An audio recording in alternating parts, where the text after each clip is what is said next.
본문의 내용이 딱딱합니다. 이런 본문을 설교를 해야 할 때면 정말 힘듭니다.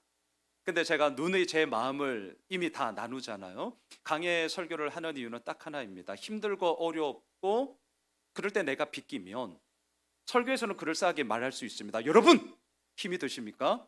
하나님의 은혜를 붙잡고 나아갑시다. 아멘이죠. 아멘. 그런데 정작 저는 설교자로서 늘 본문을 대할 때 이러한 재미없는 본문, 오늘 본문 보세요. 마을 이름밖에 없어요. 자, 어떻게 설교하실래요? 그런데 이게 믿음인지 객기인지는 모르겠으나 그렇지만 하나님 앞에서 나의 삶에 설교자로서 이러한 어려운 본문, 재미없는 본문, 딱딱한 본문을 그냥 넘어가고 뭔가 솔깃한 메시지로만 우리 예수오메실 교회에 그러한 영적인 꼴을 먹인다면, 저는 영적 셰프인데 그러한 밥을 먹인다면 정작 우리들의 삶의 어려움에 닥쳤을 때에, 앞서 우리 장희록 집사님이 이렇게 개인적인 이야기, 저 몰랐어요. 이런 힘든 내 이야기들, 하지만 하나님의 영광 앞에 내가 오늘도 나아가며 너의 모든 인생 가운데 예수 그리스도의 피값이 고작 그것뿐이냐라는 이러한 울림들이 어디에서 나오는 것일까요? 저는 이런 본문이라고 생각을 합니다. 마냥 좋고 마냥 맛있고 매력적이고 우리에게 뭔가 팍팍 힘이 주는 본문, 얼마든지 저 취사 선택할 수 있거든요. 하지만 오늘 밑밥이 지금 길어요. 오늘 본문 앞에 우리가 서는 이 마음속에 과연 오늘 설교의 제목처럼 땅 분배를 통하여서 하나님이 주시는 메시지가 무엇인가, 이것에 대해서 우리가 더욱더 오롯이 집중하고자 합니다. 오늘 볼 여호수아 15장은 크게 세 가지 부분입니다. 첫 번째, 1절로 12절까지 유다 지파가 분배받은 땅 경계를 얘기합니다. 여러분, 주보 설교 요약지를 보시면 제가 그림을 실어놨습니다. 그 그림을 보시면서 1절부터 12절까지 나왔던 이 동네들이 이런 동네구나, 그냥 분위기만 보시면 됩니다. 두 번째, 13절로 19절까지를 보시면 갈렙이 기럇 세베를 정복하고자 하나 85세의 할아버지, 기력이 쇠하여졌습니다. 하지만 마음은 열정으로 차고 넘쳤어요. 이걸 어떻게 하면 좋을까? 그러다가 이 기럇 세베를 정복하는 자, 내 딸 악사를 주겠다. 그리고 온니엘이 점령함으로 온니엘과 악사가 부부가 되었고 그들이 그 말씀에 순종함을 가졌더라. 이 내용이 나옵니다. 자, 세 번째, 20절로 63절까지를 보시면 총 122개. 너무 많아요. 기억 안 하셔도 됩니다. 122개의 성읍들과 마을 이름들이 쫙 나열되어져 있어. 이게 이제 오늘 본문입니다. 자, 저를 보십시오. 저는 한 주간 이 본문을 묵상을 하면서 제 마음속에 순서라는 이 한 단어가 제 마음속에 들어왔습니다. 순서. 그래서 이 순서라는 안경을 끼고 오늘 본문 15장을 보게 될 텐데 두 가지의 질문을 던질 거예요. 두 가지의 질문. 자, 첫 번째, 왜 12지파 가운데 유다 지파가 가장 먼저, 순서예요, 가장 먼저 땅을 분배받죠? 생각해 보셨나요? 12지파 가운데 왜 가장 먼저 유다 지파가 땅을 분배받아요? 더군다나 지도를 보시면 유다 지파가 분배받은 땅은 소위 좋은 땅이에요. 핵심적인 땅이에요. 가나안 땅 중간에 있어요. 센터를 딱 차지해요. 아이돌 그룹의 중요한 포지션은 센터. 센터를 누가 차지할 것이냐. 아주 그 그룹 안에서도 경쟁 이런 거 말할 것 없지 않습니까? 유다 지파가 센터를 딱 차지해요. 왜? 이유가 뭘까요? 자, 두 번째, 유다 지파 땅을 언급하면서 오늘 본문의 흐름을 보시면 중간에 갈렙 가정의 이야기가 마치 쑥 끼어져 있어요. 중간에 어색합니다. 저도 오늘 이렇게 설교를 준비하지만 중요한 것은 논리거든요. 서론, 본론, 결론, 말하는 자의 논리가 있어야 여러분들처럼 청자, 듣는 자들도 그 논리를 따라 오늘 목사님이 이런 설교를 하시는 거구나 안단 말입니다. 그런데 무수히 많은 얘기를 했는데 뭔 말이요? 이런 느낌이 들 때가 있어요. 이제 저는 최대한 그렇게 하지 않으려고 어떻게 힘을 쓰느냐, 내가 뭘 얘기하고자 하는가, 오늘 본문을 통해서 무슨 메시지를 전하고자 하는가, 논리 싸움이에요. 그래서 서론, 본론, 결론으로 딱 집약을 하는 것이죠. 저의 이 시선에서 오늘 본문을 보면 꽝이에요. 꽝. 1절부터 12절까지 유다 지파 경계를 얘기했어요. 그리고 20절부터 63절까지 122개의 성읍들과 마을 이름들이 나와요. 그러면 요거 두 개를 연결하면 자연스럽습니다. 근데 희한하죠? 중간에 뜬금없이 갈렙 가정 이야기가 쑥 들어와요. 흐름이 끊겨. 이런 걸 좋은 걸 아닙니다. 뭔가 흐름을 놓쳐요. 자, 이유가 뭘까? 자, 오늘 요 두 가지 두 가지를 함께 나누어 보고자 합니다. 자, 첫 번째, 왜 12지파 가운데 유다 지파가 가장 먼저 땅을 분배받죠? 불편한 진실을 얘기하겠습니다. 자, 불편한 진실인데요, 힘의 역학 관계가 현실적으로 있었기 때문입니다. 자, 되게 불편한 진실이에요. 하지만 이 세상이 그렇게 돌아가요. 다시요, 힘의 역학 관계가 유다 지파 가운데 있었는데, 그냥 쉽게 말할게요. 유다 지파가 짱이어서 그래요. 힘이 가장 세서 그렇습니다. 영향력이 가장 세서 그렇습니다. 다음 주에 제가 16장과 17장을 보게 될 텐데, 그 다음 지파가 누가 나오냐? 요셉 지파, 에브라임과 므낫세 지파 이야기가 나옵니다. 자, 순서를 보시면 아하, 이 당시 누가 가장 끝발이 있었느냐? 유다 지파구나. 또한 그와 버금가게 누가 끝발이 있었느냐? 에브라임과 므낫세, 요셉 아들들이 아주 끝발이 있었구나. 이걸 우리들에게 보여주고 있어요. 되게 지금 불편한 진실이에요.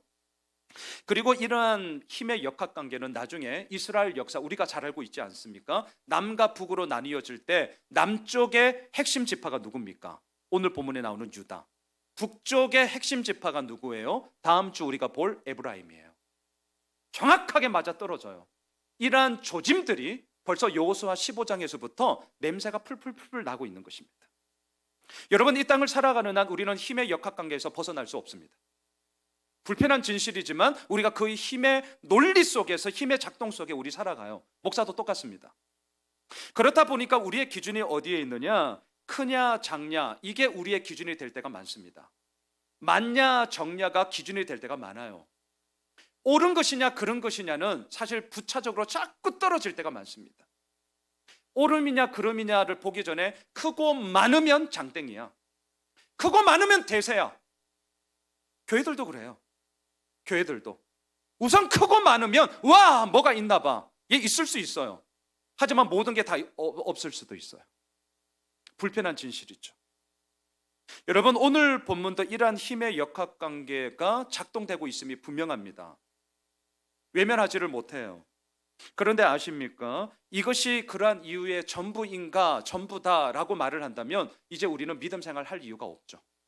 성경 볼 이유가 없습니다. 힘의 역학관계가 모든 이유의 답이라면 우리가 뭐하러 이렇게 신앙생활 합니까? 신앙생활의 핵심이 뭐예요? 예수님의 십자가와 부활인데 십자가의 핵심이 뭡니까? 나의 옳음을 증명하는 자기 증명이 아니라 오늘도 나를 내려놓는 자기 부인이 십자가의 핵심이에요. 예수를 믿는 자들은 그냥 단지 일요일 날 교회 오고 가는 이런 차원 말고요. 제가 가끔은 우리 큰아들은 이제 고등학교 2학년이어서 말이 좀 통합니다. 제가 가끔은 뉴스를 이렇게 이제 저녁에 밥 먹으면서 같이 볼 때가 있는데 얘기해요. 기독교인으로서 저런 일들에 대해서 우크라이나 전쟁이 벌어졌는데 너 어떻게 생각해? 기독교인으로서 어떻게 저걸 바라봐야 될 것 같아? 아무 생각 없습니다. 우리 아들 수준이 뭐 높아서 제가 이 얘기하는 게 아니에요. 그냥 계속 던지는 거예요. 기독교인으로서, 우리가 예수 믿는 자로서, 물론 러시아 나쁜 놈이지, 탐욕으로 욕망으로 어떻게 저렇게 짓밟을 수 있는, 그것도 잘못된 거야. 뭐 이런 얘기를 하면서 기독교인이 가져야 될 태도, 결국은 우리는 자기 증명의 길이 아니라 자기 부인의 길이에요. 어려워요. 힘들어요. 그래서 예수 믿는 자들이 점점 주는 거예요. 본질적인 이 이야기가 점점 사무치는 거죠. 복 받아라! 다 좋아합니다. 이제 오늘 첫 번째로 제가 얘기할 텐데, 회개하라! 안 와요. 오늘 본문이 첫 번째 이 얘기를 한단 말이죠. 여러분, 우리가 신앙생활 할 이유, 그것이 힘의 역학관계로 모든 것이 돌아간다면 저는 오늘 이렇게 얘기할게요. 더 많은 소유에 집중하십시오. 더 높은 자리에 올라가십시오. 그리고 더 넓은 인맥, 네트워크에 챙기십시오. 잘 될 겁니다. 잘 될 겁니다. 하지만 정말 성경이 그 얘기를 할까? 우리 그것 때문에 교회에 나오세요? 안 나오셔도 돼요. 그냥 세상에서 열심히 돈 버시면 훨씬 잘 될 겁니다. 정말 우리가 예수를 믿는다는 것이 무엇인가? 오늘 땅 분배를 통해서 우리에게 던져주는 메시지를 함께 보고자 하는데요. 자, 유다 지파가 가장 먼저 땅을 분배받은 본질적인 이유, 오늘 첫 번째 포인트. 그는 나보다 옳도다. 다시 말하면 온전한 회개와 온전한 돌이킴이 유다 지파의 첫 출발점이었기 때문이에요. 자, 우리가 창세기 37장으로 좀 가보고자 하는데 자막을 보시면 됩니다. 유다가 자기 형제에게 이르되 우리가 우리 동생을 죽이고 그의 피를 덮어둔들 무엇이 유익할까? 자, 그를 이스마엘 사람들에게 팔고 그에게 우리 손을 대지 말자. 그는 우리의 동생이요 우리의 혈육이니라 하며 그의 형제들이 청종하였더라. 요셉은 배 다른 동생이었지만 유다의 동생입니다. 우리 지금 이 본문 알죠? 그런데 유다가 어떻게 하고 있습니까? 시기 질투에 휩싸인 나머지 자기 동생을 노예로 팔아버리자라고 제안을 하고 있습니다. 나쁜 놈이에요, 나쁜 놈. 나쁜 놈. 자, 이랬던 유다. 그리고 나서 38장을 보시면 이 유다가 뭔 짓거리를 하느냐? 죄송합니다. 며느리와 동침을 하는 사건이 나오죠. 폐륜이죠. 말도 안 되는 짓거리를 하고 있죠. 당시 여성을 보호하는 사회 안전망은 남편과 아들이었습니다. 아들 없이 남편을 먼저 사별했습니다. 자, 이 다말은 사회 안전 장치가 하나도 없어요. 그래서 이러한 여인을 보호하기 위해서 우리는 지금 이해할 수 없지만 계대 혼인법이라 하여 그 형제들이 그 자매님을 아내로 맞이하여 최소한의 생활을 보장하게끔 한 것이 그 당시 법입니다. 유다가 안 지켜요. 첫째 아들이 죽었습니다. 둘째 아들이 죽었어요. 셋째 아들이 남아 있습니다. 근데 며느리 다말에게 안 줘. 왜? 죽을까 봐, 손해 볼까 봐. 다말은 못 삽니다. 그래서 어떻게 합니까? 창녀로 변장하여서 시아버지 유다와 동침을 하고 아이를 갖게 됐죠. 물론 유다는 이 여인이 며느리 다말이었다는 거 전혀 몰랐죠. 알고 그랬다 그건 말도 안 되죠.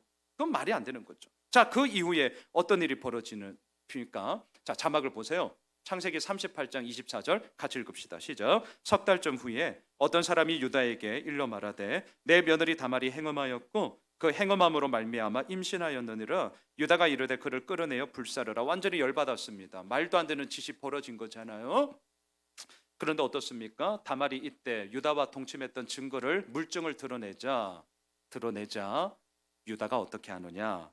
38장 26절을 띄워주시죠. 이게 유다 인생의 핵심 키워드예요. 이게 창세기에 있어서 너무나 중요한 흐름입니다.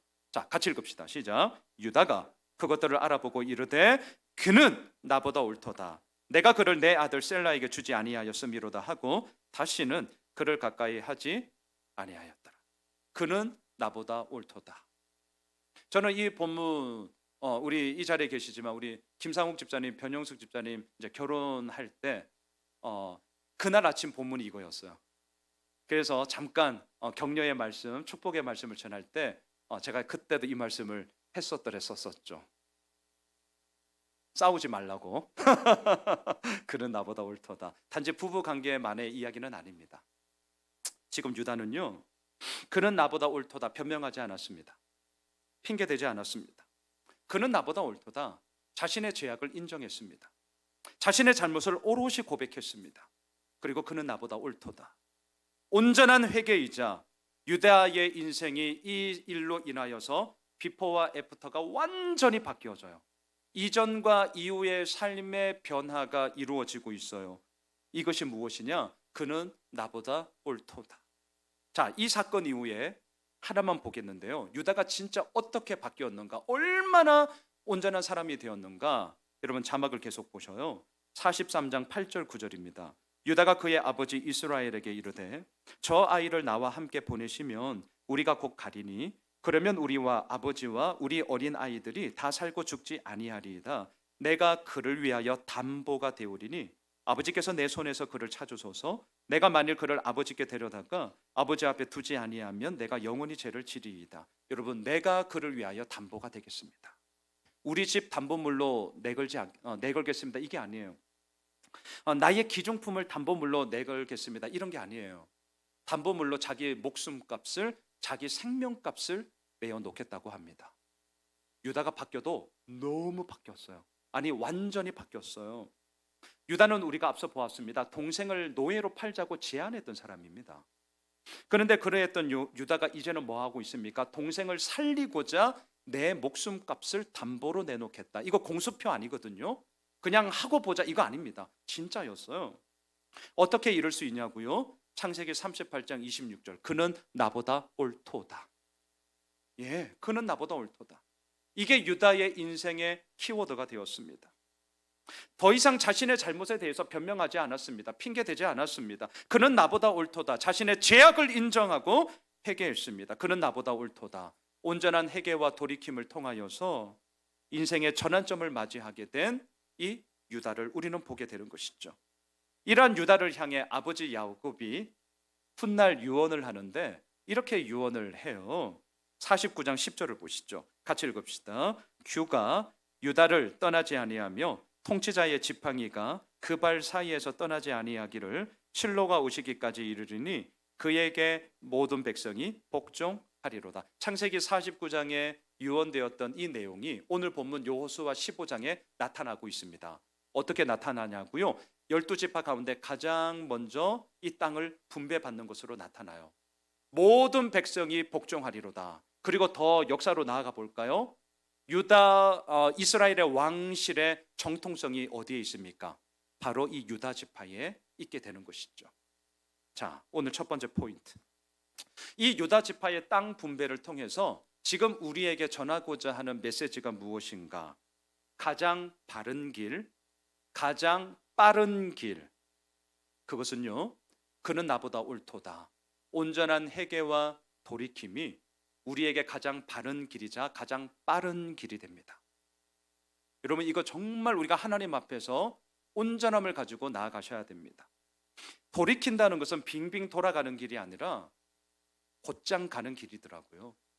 회개는요, 내가 지금 회개하면 그러면 그동안 내가 쌓아왔던 것이 다 아니라는 거 아니냐, 이 모든 것을 부정하게 되는 것 아니냐. 아니요, 무너뜨리는 것이 아니라 그 회개는 다시금 온전히 세워가는 출발점이 되더라고요.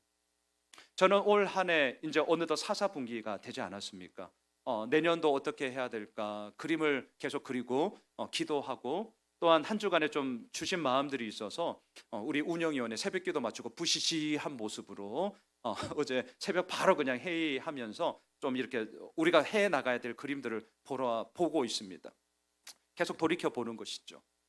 여러분, 어제 우리 큐티 본문에서도 보았잖아요. 전도서 형통한 날에는 어떻게 해요? 예, 기뻐하고 공고한 날에는 돌아보아라.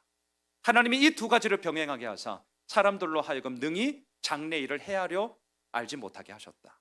바로 오늘을 살아가고 있는 우리들 삶의 태도 속에 형통함이 있으시다고요. 기뻐하세요. 그래서 좀 같이 누려주시고 나눠주세요. 공고하시다고요. 돌아보셔야죠. 저는 지금 돌아보는 시간을 가지고 있습니다. 코로나 전과 코로나 이후 저희 교회가 흐름을 쫙 봤거든요. 어제 우리 운영위원님들과 함께 봤는데, 와, 개척했을, 그러니까 인원에 대해서요, 가시적인 팩트는 그거밖에 없으니까 인원에 대해서 저희들이 개척 초기, 그리고 2018년 19년도 쫙 잘 나갔죠. 예? 쫙 이렇게 그러다 2020년 뻥, 그리고 올해 초까지 이제 뭔가 이렇게 여전히 마스크는 쓰고 있지만 이제 뭔가 막 이렇게 하려고 하죠. 거의 이제 원상태로 왔어. 이제 2019년에 원상태로 왔어. 거의 그 시간 동안 이제 많은 것들이 좀 우리가 못했던 거죠. 제 마음속에는 내년도 2023년이 마치 제가 2019년을 정리하고 20년 되면서 준비하면서 이랬던 좀 마음이 있었거든요. 지금 내 마음이 좀 그런 마음인데, 이것이 나의 이게 욕심인가? 사실은 계속 지금 돌아보고 있습니다. 뭔지는 잘 모르겠어요. 저도 이게 나의 욕심인가, 아니면 이 교회를 향하여서 뭔가 하나님께서 이루어 나가심 속에 내가 물꼬가 되어서 나가야 하는 것인가, 계속 저를 지금 돌아보고 있습니다. 자, 여러분, 오늘 첫 번째 포인트, 유다 지파가 왜 가장 먼저 땅을 분배받았는가? 힘의 역학관계 있어요.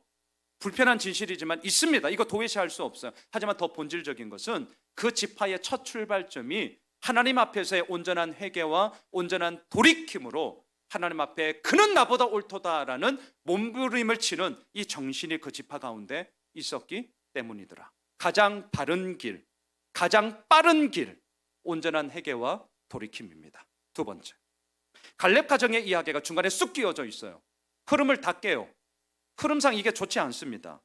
그런데 왜 갈렙 가정의 이야기가 중간에 쑥 끼어져 있을까? 답부터 말씀드릴게요.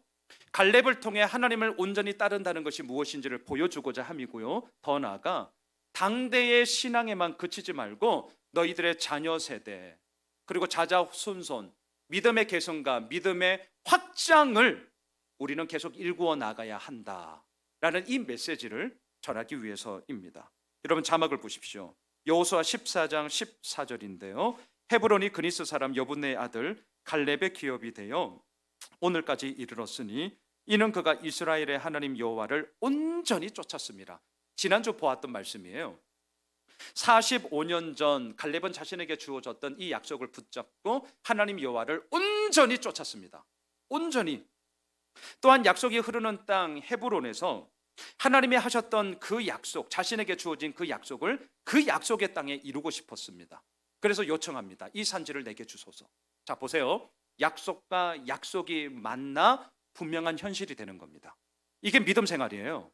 다시요. 하나님이 우리에게 주신 약속과 우리가 살아가고 있는 이 사명의 땅, 이 삶의 현장이 약속의 땅이 될지언데 이 약속과 약속이 만나 현실이 돼요. 너무나 놀라운 현실이 벌어집니다. 오늘 본문 13, 14절을 보십시오.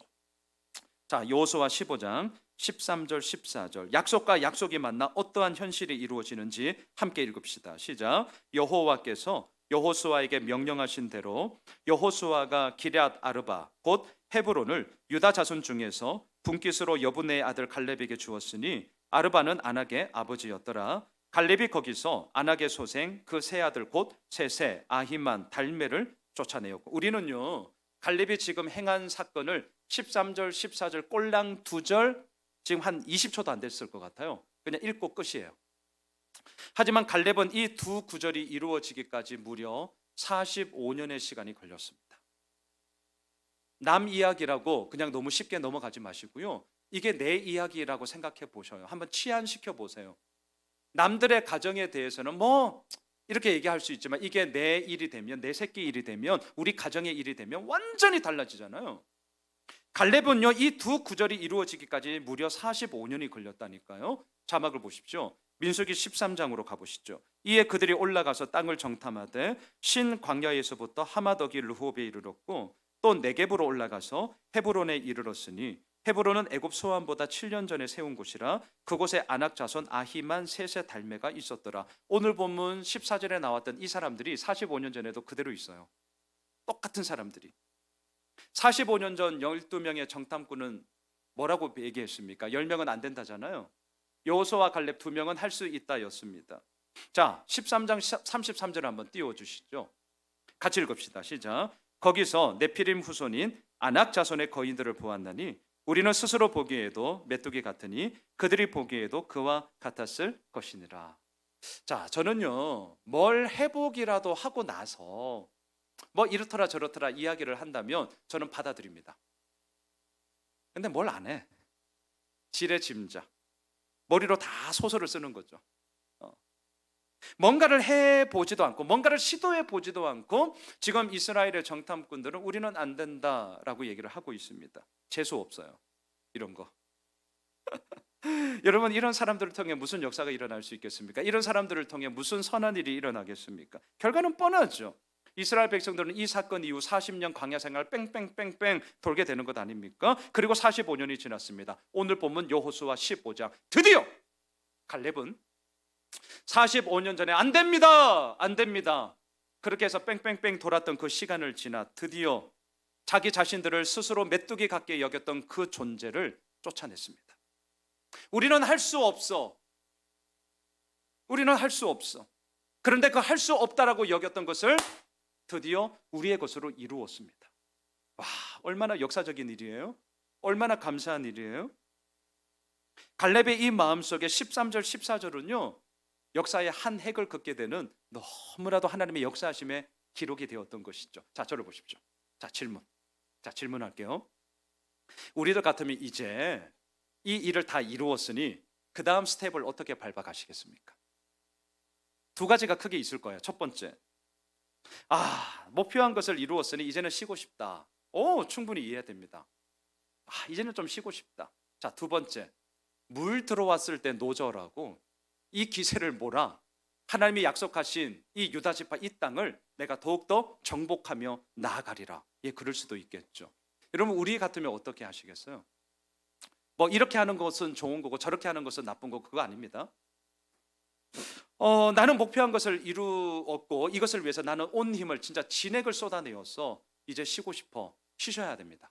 잘하는 것입니다. 그런 마음이 든다면 쉬셔야 됩니다. 그런데 나는 아직 배고파. 나 얼마든지 할 수 있어. 나 더 할 거야. 예, 그런 마음이 있으시다면 진격 앞으로 하셔야죠. 갈렙은 어떠한 선택을 했느냐? 후자였습니다. 오늘 본문 15절을 보십시오. 같이 읽읍시다. 거기서 올라가서 드빌 주민을 쳤는데 드빌의 본 이름은 기럇 세벨이라. 기럇 도시라는 뜻이고요. 세벨 책이라는 도시. 책의 도시. 자, 기럇 세벨은 어떠한 곳일까요? 사상의 중심지였습니다. 문화의 중심지였어요. 정신의 중심지였어요. 이곳이 기럇 세벨이었습니다. 갈렙은 헤브론에 멈출 수 없었습니다. 사상의 중심지, 문화의 중심지, 정신의 중심지였던 이 기럇 세벨을 점령하고 싶었습니다. 그런데 마음으로는 열정이 가득 차 있었지만 어때요? 그의 나이 85세. 갈렙은 슈퍼맨이 아닙니다. 갈렙은 원더우먼이 아니에요. 마음은 열정으로 가득 찼지만 그의 몸은 여전히 기력이 쇠하였다는 것을 알고 있었습니다. 어떻게 하느냐? 오늘 보면 16절로 가보십시오. 자, 이렇게 해요. 16절 같이 읽읍시다. 갈렙이 말하기를 기럇 세벨을 쳐서 그것을 점령하는 자에게는 내가 내 딸 악사를 아내로 주리라 하였더니, 이렇게 선언을 합니다. 고대 근동 사이에서 지도자들이 종종 혁혁한 공을 세운 사람에게 자신의 딸을 아내로 주는 일이 빈번했습니다. 왜 이렇게 했느냐? 사실은 정치적인 계산이 있어요. 이것도 불편한 진실인데, 첫 번째, 혁혁한 공을 세운 사람을 혼인 관계를 통해 자기 사위로 맞이함으로 어떻습니까? 자신의 충실한 지원군을 만드는 거죠. 반대의 계산도 있습니다.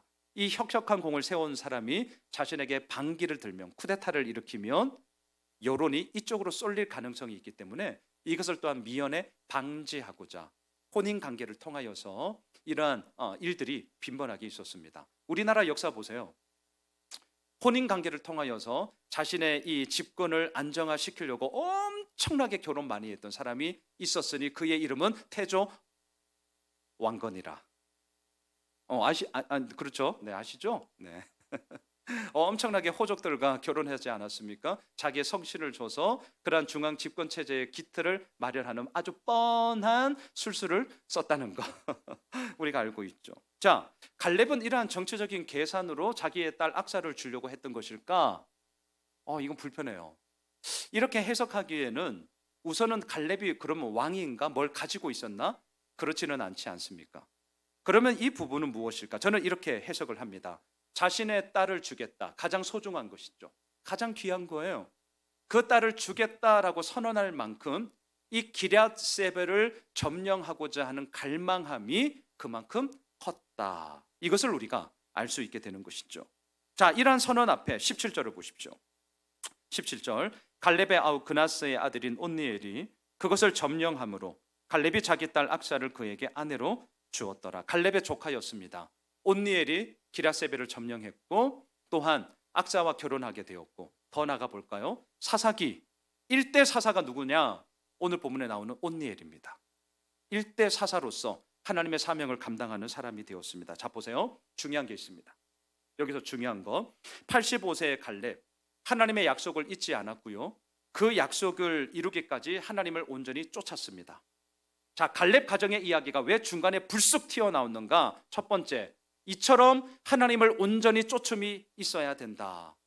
그리고 두 번째, 이러한 신앙이 당대에만 멈추면 안 되고 우리들의 자녀 세대에게까지 믿음의 계승과 믿음의 확장이 이루어져야 된다. 여호수아 15장을 읽고 있는 여러분들이요, 여러분들의 가정은 어떠합니까? 여러분들의 삶은 어떠합니까? 믿음의 확장이 이루어지고 있습니까? 믿음의 계승이 이루어지고 있습니까? 그 하나님을 향하여서 온전히 쫓음이 있습니까? 지금 이 메시지를 우리에게 던지고 있는 것이죠. 오늘 본문 19절을 보십시오. 갈렙의 가정에는 믿음의 확장이 이루어졌습니다. 어떻게 알 수 있느냐? 이르되 내게 복을 주소서. 아버지께서 나를 네겝 땅으로 보내시오니 샘물도 내게 주소서 하매 갈렙이 윗샘과 아랫샘을 그에게 주었더라. 네겝 남쪽이라는 뜻이고요, 건조한 땅, 메마른 땅이라는 뜻입니다. 여러분, 건조하고 메마른 땅 누가 살고 싶어요? 이제 이스라엘은 유목민이 아니라 정착민입니다. 이제 땅을 얻으면 그곳에서 얕든 좋든 싫든 살아야 돼요. 이왕 살 거면 비옥한 땅을 달라고 해야죠. 이왕 살 거면 물이 풍성한 땅을 가야죠. 그래야 농사 짓죠. 메마른 땅 물 어떻게 할 건데요? 그런데 이 딸 악사 그리고 그의 사위 온니엘 순종합니다. 오늘 19절에 보면 아버지께서 나를 네겝 땅, 메마른 땅, 좋지 않은 땅으로 보내셨다라고 분명히 얘기합니다. 자의적인 게 아니에요. 타의적이에요. 그런데 순종을 해요. 자, 우리에게 지금 무엇을 보여주고 있죠? 왜 순종했는가? 아버지 때문이에요. 아버지 갈렙이 하나님 여호와를 온전히 쫓았습니다. 이 모습이 그의 삶의 뒷모습을 통해 자녀들에게 흘러갔기 때문이죠. 저는 아들 셋인데요. 집에서 사실 말 그렇게 많이 안 합니다. 밖에서 하도 말을 많이 해가지고 집에서 이제 제가 쉬는 게 말 안 하고 있는 거. 다 이제 다들 뭐 하는 일에 따라서 다 그러시잖아요. 하지만 제가 알게 되는 거, 정말 하지만 무서운 거. 우리 아이들이 어렸을 적에 제가 뒷짐을 지고 이렇게 잘 걷는데, 야, 우리 애들이 뒷짐을 지고 걷는 모습을 보면서 내가 저렇게 걷는구나. 아버지의 뒷모습을 보면서 단지 가시적인 뒷모습의 이야기가 아니라 그의 삶의 족적이 결국 자녀들 세대에도 흘러간다는 것을 우리는 알고 있지 않습니까? 어찌하여서 이 악사는 아버지의 명령, 그 메마른 땅을 갈 수 있었는가? 아버지가 그러한 삶을 이미 살고 있었기 때문이고요. 그러한 믿음의 확장성과 믿음의 계승의 이야기가 지금 이 가정에 흘러가고 있구나. 말씀을 정리하겠습니다. 자, 이렇게 오늘 보면 62절까지 마치면 뭔가 있어 보이죠? 여러분, 믿음의 온전함을 가지고 우리 역시 믿음의 개성과 믿음의 확장을 통하여 하나님의 영광의 가문으로 섭시다. 아멘 하셔야죠. 아멘, 아멘, 아멘. 또한 여러분, 온전한 회개와 온전한 돌이킴만이 가장 바른 길이요, 가장 빠른 길임을 우리가 알고 우리의 삶 속에 주께서 이루어 나가심을 우리가 바라보며 나아갑시다. 아멘. 예, 아멘이에요. 62절까지면 요게 맞아요. 자, 마지막 63절을 보겠습니다. 63절. 자, 같이 읽읍시다. 시작. 예루살렘 주민 여부수 족속을 유다 자손이 쫓아내지 못하였으므로 여부수 족속이 오늘까지 유다 자손과 함께 예루살렘에 거주하니라. 어떤 느낌이 드세요? 1절부터 62절까지 잘 달려왔어요. 정말 잘 달려왔습니다. 그런데 성경은 정직합니다. 저는 그래서 좋습니다. 편향적이지 않아요. 잘하는 것 있으면 잘한다고, 못하는 것 있으면 못한다고 성경은 정확하게 기록합니다. 63절을 보면 끝이 개운치가 않아요. 화장실에 들어가서 볼일 다 보고 나오는데 찝찝한 이런 느낌이에요. 여부수 족속을 쫓아내지 못했습니다. 정말 쫓아내지 못한 건가? 다음 주에 보겠습니다. 쫓아내지 않은 거거든요. 다음 주에 제가 볼게요. 여러분, 처음 중요합니다. 하지만 마지막 더 중요합니다. 끝을 어떻게 마무리하느냐, 이것에 따라 그 사람의 평가가 확연하게 달라져요. 제가 늘 생각하고 있고 저 역시도 예외일 수 없는 숙제입니다. 저는 교회를 개척한 목사예요. 분명히 예수호미술교회가 5년 어간 동안 저의 색깔이 투영이 될 수밖에 없습니다. 지금 모습이 그냥 양순원 목사의 목회예요. 이 색깔이 그냥 투영이 되거든요. 앞으로도 제가 있는 한 크게 글쎄 모르겠습니다. 하나님이 이끌어 가신 대로 가는 거지만 이러한 모습에서 크게 벗어날까? 그렇지는 않을 것 같아요, 실은. 근데 저의 고민은 뭐냐? 아직 저 한창 남았습니다, 여러분. 쫓아내려고 하지 마세요. 저 아직 한참 남았는데 그래도 간간히 생각해요. 나의 끝은 어떻게 마무리해야 되는가? 저 고민합니다, 사실은. 왜냐?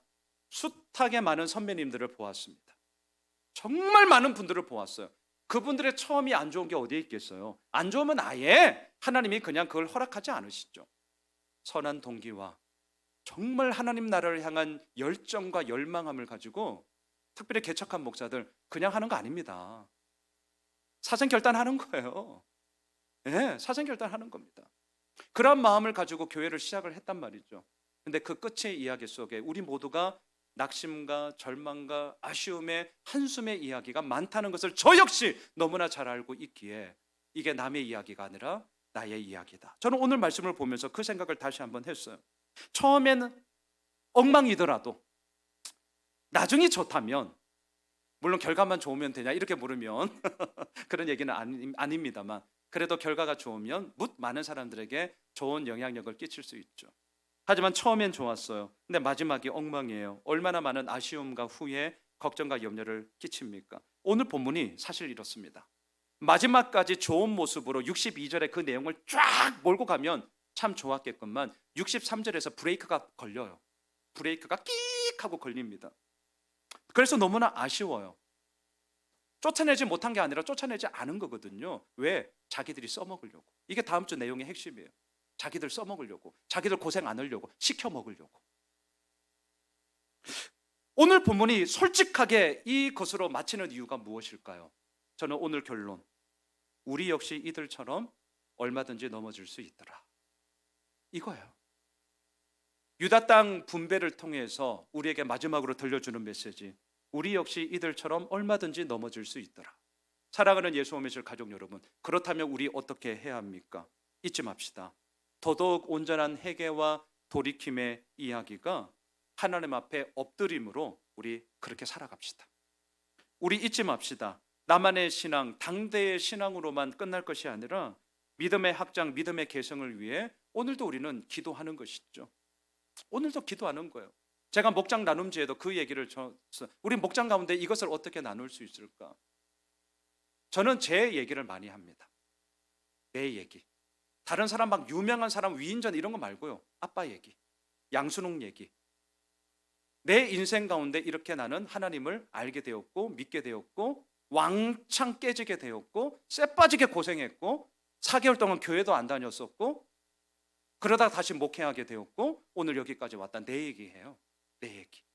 그게 결국은 자녀뿐만이 아니라 다른 이들에게 살아계신 하나님의 역사하심이 무엇인지를 생생하게 증거하게 되는 우리의 삶이 그렇게 도구로 쓰여지게 되는 것이죠. 바라기는 우리를 통해, 우리 교회를 통해 주께서 이루어 가시는 이 크고 놀라운 역사를 이 땅 가운데 마음껏 증거하게 되어지는 우리 모두가 되시길 주님의 이름으로 축원합니다.